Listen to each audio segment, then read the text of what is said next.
ገራሚ ቪዲዮ በለቀቁ ቁጥር እንዲደርሱት ቻናሉን ሰብስክራይብ እና የደወል ምልክቱን መጫን እንዳይረሱ። ዛሬ የምንመለከተው ድንቅ ታሪክ ነው፣ በአንድ ቀን ውስጥ ዓለም ሙሉ በሙሉ የሚቀየርበት ታሪክ። አንድ ቀን ድንገት አስገራሚ ነገር ይከሰታል። በዓለም ላይ ያሉ ሁሉም ወንዶች በአንድ ጊዜ ይሞታሉ። ፕሬዝዳንቶች፣ ወታደሮች፣ አባቶች፣ ወንድሞች፣ ሁሉም በድንገት ይወድቃሉ። ዓለም ውስጥ እንደ ጦርነት ያለ ውድቀት ይፈጠራል። መኪናዎች ይጋጫሉ፣ አውሮፕላኖች ይወድቃሉ፣ መንግስታት ይፈርሳሉ።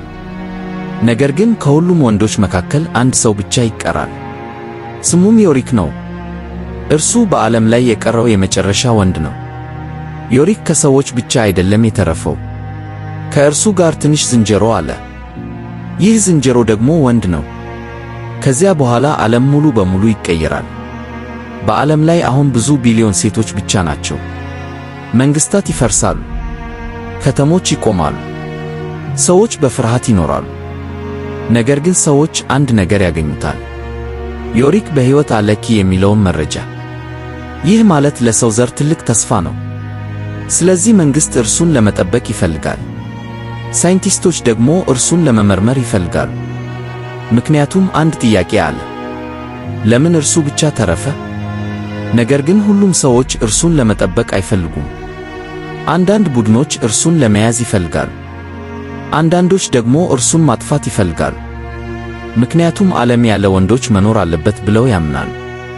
ስለዚህ ዮሪክ ሁል ጊዜ በአደጋ ውስጥ ነው። እርሱን የሚጠብቀው አንዲት ወታደር አለች። እሷ በእርሱ ጋር በመጓዝ ዓለምን ትዞራለች። ዓላማቸው አንድ ነገር ነው፤ ዮሪክን ወደ ሳይንቲስቶች ማድረስ።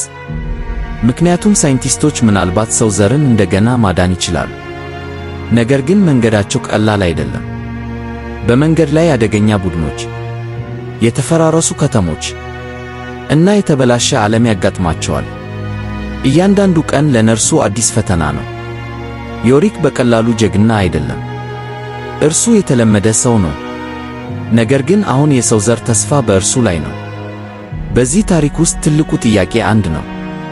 ዮሪክ ሰው ዘርን ማዳን ይችላል ወይስ የሰው ዘር መጨረሻ ይሆናል? ይህ የታሪኩ ትልቁ ምስጢር ነው።